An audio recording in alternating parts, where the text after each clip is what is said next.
Africa is a continent brimming with possibilities and untapped potential. Its youth represent a valuable demographic asset, with over 60% of the population under the age of 25. This generation holds the key to shaping the future of Africa.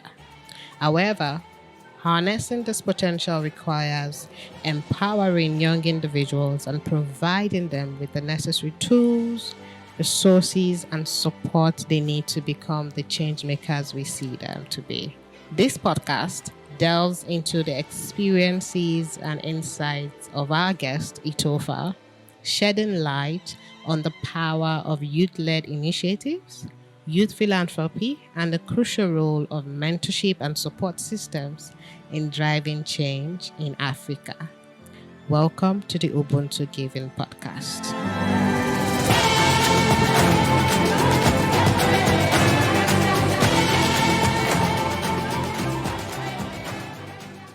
Welcome to the Ubuntu Giving Podcast, everyone. Today we will be discussing youth philanthropy and social impact. We have here a special guest, Itofa. He is a development consultant and founder of two nonprofits. I'm particularly interested as to how he runs two nonprofits. His work cuts across promoting resilient food systems, advocating for inclusive education, rehabilitating internally displaced persons in Nigeria. He's all this and more. He's a TEDx speaker, and this is just amazing. Itofa, please just tell us everything you've been doing. Blow the trumpet yourself, sound the alarm. We want to hear from you. Hi, BDB. Hi, Giving Tuesday Africa. It's such a great opportunity to be on here today. I mean, you guys are a global platform, and the fact that I get this invitation means that we've blown, super thankful. So my name is Itofa, like you've heard, development consultant, TEDx speaker, and author, lead two nonprofits in Nigeria, and a great husband and father. What else? I mean, just kidding. I'm not married.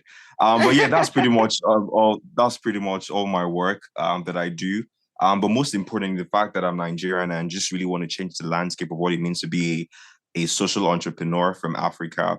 I understand very well that many times the narrative that's currently being put out there for people who are starting nonprofits, especially if you're coming out from Nigeria, there's a narrative that's running that, oh, these guys are very fraudulent. These guys are.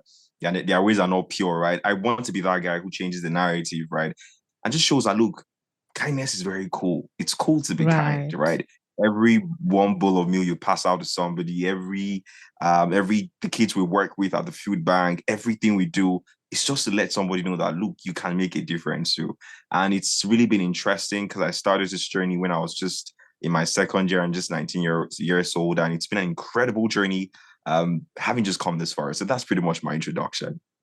Amazing. Well done. Oh my God, this is going to be an interesting podcast. Okay. Let's move into what we call generosity exercise. It's a culture. So every guest has to answer two questions where we ask them questions about generosity. So they share really life-changing experiences, tell us what's happening, etc. And then you get an opportunity to ask me one question, anything at all, and I'll be happy to answer. Okay, so I'm going to ask you one question now and another, but the first one, what act of generosity have you received? Because I know you give a lot, you are always giving, you're serving, but tell us about one act of generosity you received and you've never forgotten it. Oh, interesting. There's a plethora because of the nature of work I do. People are really kind to me. People are really sweet to me. But I think there's one I would really never forget. It was my last year on campus at the University of Benin, and I have this friend of mine. Shout out Aaron if you're going to listen to this. And I remember that I was having a conversation with her like 2 days prior to my last exam I wrote on campus, and I said to her that I'm very scared. I'm very, very confused. I wish God would just show me the blueprint of what my future held because I don't know what I'm doing after I leave this school. and she was just like, Itofa, it's going to be all right. We've gone past that phase. We've gone past that, yada, yada, yada. And I said, thank you. 2 days later, after I'd finished my exam, I got a call from somebody, total stranger, and the guy says, I have a delivery for you. And I was wondering, delivery? I said, I hope it's not these kidnappers. I'll now tell you where I am. You will now come and find me and take me away. God forbid. I said, I'm not here. Cut the long story short, I went to pick this gift. Remember, I had said to her that I was looking for a blueprint for my future. I'd gone to pick this Right. incredible present she had sent to me. Food is my love language. And there was this Oh. massive food tray that had fried rice, chicken, jollof rice, fries, ketchup, like everything on that tray was there. And there was a tiny card that said, Itofa, here's the blueprint you've been looking for. And I would never, for the rest of my life, ever forget that act of kindness to me, because even today, I mean, it's just been an incredible journey, knowing very well that the fears that I had about life after university would turn out to be Right. incredibly better than I even thought. So yeah, that's something that I'll True. never forget. That's so sweet. Oh my God. You like food, Sha. And it's also like funny how you are really passionate about, food systems, food security. I mean, we'll dive into that very soon. My second question, Mhm. okay? Yeah. Who is the most generous person you've met? And what makes that Mm. person the most generous person? I think it will be my mom. My mom's, people see me today as this guy who's doing all this stuff by the grace of God. Right. But I actually were things that I learned from my mom. I'll give you a very interesting story. Mm, Growing up as a kid, there was a time that her generosity was just to the extreme that I kind of felt like we're an afterthought, and one story was like one time a family had come to visit us, brought this massive bread, big bread. And mm. I mean, we're all excited as kids that when we come back from school, we're going to kind of eat this bread. Only for us to come back from school, my mom had given the bread out. I didn't know if I should cry, if I should laugh, if I should get upset. But all of those things that she kept doing were seeds that she was even showing us. You know how children are visual learners, even though they're also visceral learners. Those were True. things that I do. Was it giving people total strangers who knock at the door, giving them food? So I think my mom was like the perfect example of the most generous person, and who also laid out the foundation for me today. I hear you. I mean, this is a clear example of, intergenerational giving in Africa, the power of giving. At the Yes, time, yes. you weren't happy, but now Mm, you look back and you realize that this is something that has been, that I've seen. And for some reason, you're doing it and it comes easy mm, to you now. yeah. Oh God. Okay, that let's not dive into another topic. Now let's dive into the agenda of today. Okay. Yes. Let's begin with understanding the significance of, you know, youth philanthropy in Africa. How Mm, does mm, the context influence the involvement of young people in mm, charitable giving and social impact initiatives? mm. Thank you very much, Bidemi. Here's where I start my TED talk, right? Um, I mean, that's a very, very important question, because if you look at the context of the global south, or even using Nigeria as a case study, 60% of Right. the Nigerians population are under 25 years old. So what Mm, that means is that we're a young population. We are a young population. And philanthropy as a context, or even as a subject on its own, is not something that is left for the Mute dollars or the Dangotes. Every single one of us, deeply inherent and embedded in us, is the ability to be kind and the ability to be generous. I mean, if you look at everything happening right now in Nigeria, everything happening, you kind of feel like many of the revolution that has started was actually stirred up by young people. So if you want to look at, I mean, everything that's happened in Nigeria over the last 3, 4 years, were things that were driven by people. Was it answers? You could see philanthropy take place. Was it even people using their voices to advocate for things? So coming back to your question, how mm, important is young people? How important is it for young people to actively engage in philanthropy? Yes, if I'm correct, that's what you asked me. yes. Um, Honestly, it is very, very, very important, because if we're going to build what you call a global colossus of change makers, a global colossus of impact-driven work, it would take the young people who are who would carry the baton and the baton for the next generation, which is you and yourself and myself, BDME. So at the end of the day, kids should be learning about this concept in school, in primary school, bringing an extra pen to school, bringing an extra eraser to Absolutely. school. Um, um, Even as a young gentleman, just having an extra napkin in your pocket to help somebody. Even as an undergrad in school, you're in a public university where we know how population is a huge thing. Letting somebody take your seat, paying for somebody in the bus, that's where philanthropy starts. And when it True. begins to, everybody begins to put their little effort, what happens is that we have a ripple effect that cascades down. And before you know, we have what you call, I know they say there's nothing like a utopic society, but you would almost have something like that where everybody is better. Everybody, life becomes really better, right? So young people have a crucial role to play. It is very important. You can't live a narcissistic life. You can't afford to live just for yourself. It is important that young people um take on this back on. And for every young person who's already doing this stuff already, man, I doff my heart for you because of people like yourself, you are setting the stage for other people behind you to know that it is possible. For myself, even just starting church on the street, for instance, now the demography of people who work with us in the organization are young people. Probably the median age is like 20, 19 years old. That's the Right. median age of people who work with us at the organization. And what are we doing? We are setting a chain of ripple effect. A chain of ripple effect that, look, as young people, there's an ideology that says you can be kind, right? And so it's very important. It's very important. We can't wait for the guys who are in their 60s and 50s to come and start a change. Young people, their role is important because if it starts now, it means that we have we have the next decade, we have the next millennial, we have the next True. just to make the world a better place. So yeah. Right. Thank you so much for sharing that. And you've given me enough information to sort of move into my next question.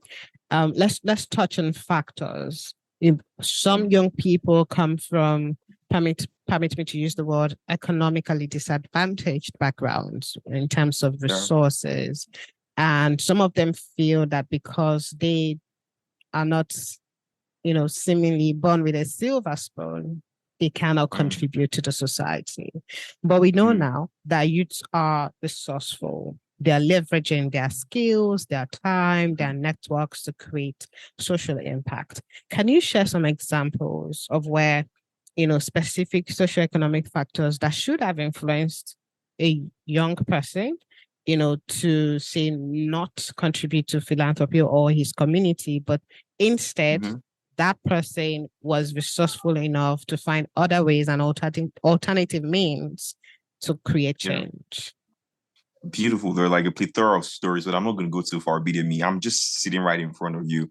I know a lot of people see me today and people think I probably was born with a silver spoon. Nah, I wasn't born with a silver spoon. I went to a primary school where we we used blackboards. Even in that kind of condition, I was still kicked out of school a few times because we couldn't pay my tuition.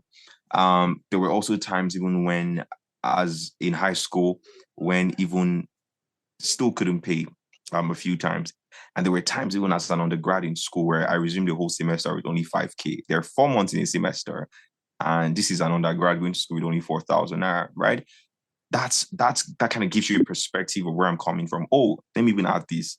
Growing up as a kid as well, my mom said to me, "Tofa, we couldn't afford to buy you baby food as a child because we couldn't Wow. even afford it." So that gives you a perspective of where I'm coming from. Now let's flip the table over. I started church industry with 700 naira. If you do the math, that's less than $10 today. If you go to Starbucks, $10 will probably just $10 will give you probably buy you coffee or something. But that kind of gives you a perspective of how we started. A great Mm, man once said something one time. He said, "It's not what you don't have that stops you. It's what you currently have, but you've not learned how to maximize it." I'll take that again. It's not what you don't have that is currently stopping you. It's what you currently have, but you haven't learned how to maximize it. You said something very profound, BDM. You said that leveraging technology, leveraging networks, leveraging ideas, leveraging collaboration and partnerships, that's the future of giving. Giving is no longer about the fact that I have a $10,000 in my bank account. Giving has gone beyond the fact that, look, I have a trust fund. My parents have kept $500 million for me so I could be kind. No, Giving is saying, look, I have an Instagram account. I have like 1,000 followers. If only 1% of my followers even can make donations to the work we're doing, we would move the needle in this sector. Or Mm. look, I have a voice. If I begin to advocate for this thing that's a social vice or is that's not supposed to be a norm in the society, hopefully I could reach one person.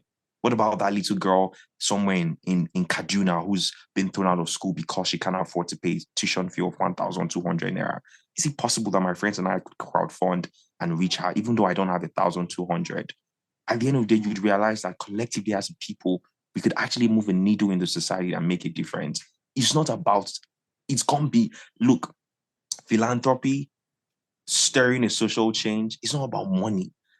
A man I love so much is Blake Michalski, the founder of social entrepreneurship. If you read about Blake Michalski, the guy who founded Tom's Shoes, he brought the concept of social entrepreneurship. Blake Michalski went on vacation to Argentina and he found kids who were not wearing shoes in Argentina. He found that the kids had cuts on their legs. He found that these children were, how could kids not have shoes? Guess what he did? He thought to himself, because in Argentina they had their traditional shoes that they wear. He thought to himself, what if we could make these shoes, go back to America and sell a pair of shoes, sell these pairs of shoes in America that was made by the communities. And for every pair we sell, a pair of shoes will be given to a child back in Argentina. And a company was birthed out of that. And it became a $300 million company called Tom's. He didn't think Nice. about the resources he did not have at that point. He thought about the network. He thought about the people he would have. And just like myself as well, started off with 700 naira. I didn't even, and that was the tuition of the first kid I paid for. I didn't know that there was going to be a food bank in the future. I didn't know that we're going to be working with families in the IDP. I didn't know that we would be working on policy. I didn't know that a time will come where we would raise over $16,000. None of that was in the picture. But it was my 700 naira that became the seed that stirred the incredible work we're doing. And over 8,000 families today have been direct beneficiaries of the work we're doing. So that kind of puts in perspective how don't let the economic disadvantage that you're currently at stop you from moving. I mean, Itofa, this is quite interesting, and it takes me back to, when I and a bunch of youth corps members, we did this community development program where we reached out to 100 kids, we reached out to widows, material relief, and free cervical cancer screening. We had nothing, but we did it. Somehow we were able to do all of that. And today, that program became an actual organization that has reached more than 5,000 adolescents in over 10 states of the country. That's beautiful. So yeah, I know. This is just, I would love that this podcast goes viral so people know that they can change their communities. You don't need to, I mean, I did not have a job at the time of this program. So you can imagine, me taking on a project and I don't even have a job. So let's move on to our next, our next point. I want to touch on cultural and social norms. It's fascinating how cultural values can drive youth philanthropy in unique ways. I mean, in my village, I think I said this in a podcast episode with Alima, I talked about how we always come together, right? Everyone knows each other and we just come together whenever there's a celebration, there's a burial, everyone contributes. Yeah. So somehow there is that culture of giving already. So let's talk about cultural and social norms. How does cultural and social norms influence young people's attitudes towards philanthropy and their involvement in social impact initiatives? Yeah, absolutely. Absolutely. There's a direct correlation between having cultural and social norms that actually advances and that are pro generosity or pro kindness. Practical case study happened to me. Now, I traveled, right? And I was in this country. I'm not going to call the country. And I was on the train. And the Nigerian in me, when you see an elderly person, you help them, right? And here I was sitting in the train, I had put my luggage, and there was this elderly lady there who was struggling to try to put her luggage. The Nigerian in me got up to go and help her. But my friend dragged me and said, bro, you don't try that. If anything happens to this lady, whether her arm cracks or anything happens, you're going to be like, wait, but you can see that she said you have to leave her to get things done by herself. Now flip that back into Nigeria. You can't try that in Nigeria. You can't. You can't. I'm just using these practical case studies just to put things in context. Another Right. event happened. I was traveling. I was coming, I think, from Lagos or Benin, where I was coming into Abuja. I was flying into Abuja, and in the airplane, there was this elderly lady. Kind of looks like she had come to visit her daughter, who had just put to Mm. bed. And here she was in the airplane, trying to, get down. And of course, the Nigerian in me again went in to quickly support her and carry her bag, got her into the bus, took her to the departure area, waited for her to get her luggage, and then walked her out till she got into her car. And, she prayed for me and blessed me and all that stuff. But that came from a foundation because somewhere in me, there's a woven tapestry of kindness that's a part of me. And that came because I'm Nigerian. That came because of where I'm coming from. So imagine more Bidemis, imagine more Itofas scattered across the world who would, because of where they're coming from, or because of what they've been exposed to, or because of the cultural context that drives that community or society, would actually help them to spread kindness and do good things. The world would be a better place, right? It will be a It better will. place. So it plays a crucial role. We cannot extricate it and say, oh, it doesn't really matter. It doesn't really. It's important, and that's why we need to continue to push this culture in our schools. We need to continue to push these cultures in our local churches, even in companies. Your value system in your company, kindness should be a part of it, right? We should have days in our office where we say, look, today, every Tuesday, you are going to buy coffee for somebody, or you're going to buy lunch for somebody. It's a part of the culture of the organization. It's part of our value Right. system. What we're doing is that we're building people who become independent, kind thought leaders who would go on to other parts of the world and replicate generosity, who will go on to other society, communities, organizations, and just be kind without expecting anything in return. So buttress my answer, it is very important. Cultural context is important for the young population. It is important, and we should set up policies. We should do things that would ensure that it is amplified and it is something that we want to see replicate itself in many forms in the country. Agreed. Agreed. Yes, Itofa. I mean, this is just amazing. I wanted to share another story, but let's move on to the next topic. Education. Let's touch on Mm, education now systems in mm, Africa. Education and awareness are vital to nurturing youth philanthropy. Um, mm, we cannot also deny the fact that some of the youth we see today do not understand these cultural and social norms. Perhaps they've not been passed down. And that is where yeah, education and awareness comes in. When young people yeah, are exposed, just like you've been exposed to philanthropy, just like I've been exposed to philanthropy, and it's part of their education. And I'm not just talking yeah. about classes, but home, Mm-hmm, intentional mm-hmm, education. It helps them understand the importance of giving back. It equips them with the yeah, necessary yeah. knowledge and skills, right? Don't you think it would be great if there are philanthropy focused programs and curricula in Mm, schools? mm, You know, it's not absolutely, widespread, absolutely, right? absolutely, absolutely. You've taken the words out of my mouth.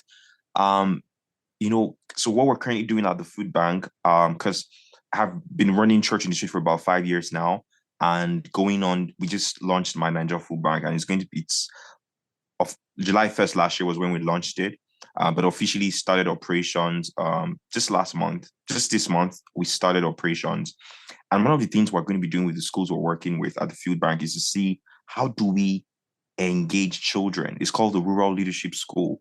How do we inculcate this act of generosity and philanthropy in children, where children can become on their own, they're able to see opportunities to be kind to people, to be agents of change in their communities, to lead conversations even among their peers that actually moves the needle and makes society a better place. So honestly, it would be great that philanthropy-based curriculum becomes a widespread thing. And I'm just super grateful for what you guys are doing, Giving Tuesday.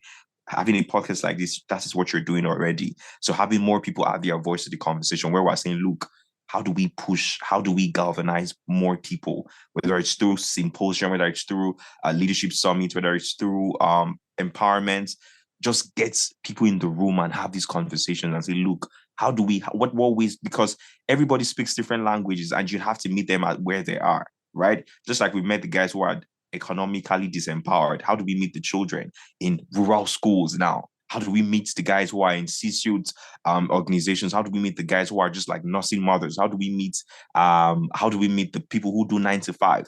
The conversation is going to be different across all boards, but at the end of the day, it's a great cause that I think should be pushed, and we should just do more work to ensure that more people actually become a part of this conversation, whether it's philanthropy curriculum. Yeah. I hear you. I mean, imagine if we institutionalized Omugo, you know, Mm, it's a mm, mm, cultural act. It's something that has been, we see that more in eastern part mm, of Nigeria, and, mm. some part of the southern part of Nigeria that adopted, Yes. the Mhm, Omoko style. But imagine if it becomes a national thing where, postpartum care, right? mm. This is a culture. But how about we take it from just being a culture to an actual, you know, I don't know if you're getting the picture I'm painting, Yeah, I creating a do. Absolutely. movement around it, that Mm, would be amazing. yeah. Hashtag Umogo. I hear Absolutely, that. absolutely, absolutely. And by the way, I love the fact that Giving Tuesday Africa just creates an element of that Africanism in everything it does. So when I saw Ubuntu Africa, I Um, was like, interesting. And I'm hearing you talk about Omugo. I don't know what more things you guys have up on your sleeve, but that's really, really beautiful.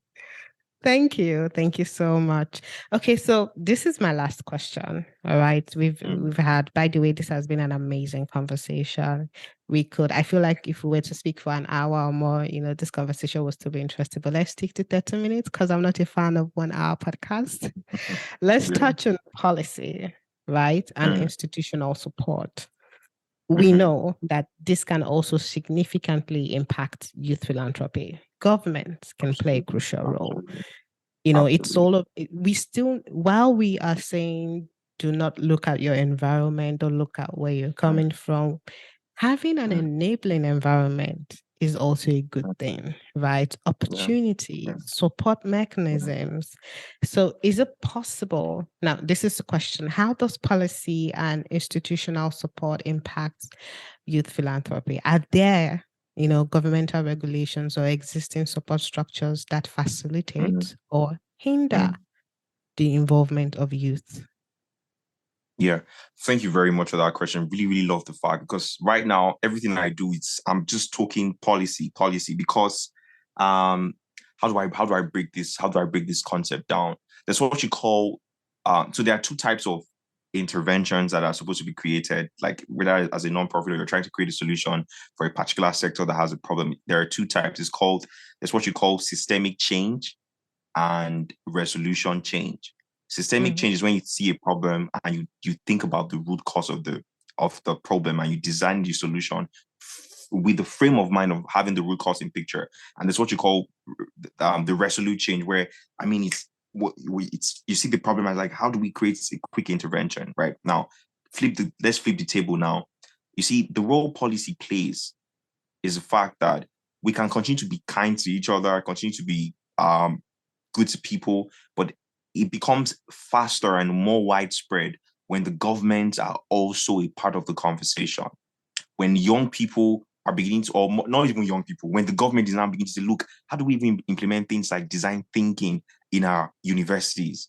How do we, because I mean, I went to a university, 4 years, 5 years in the university.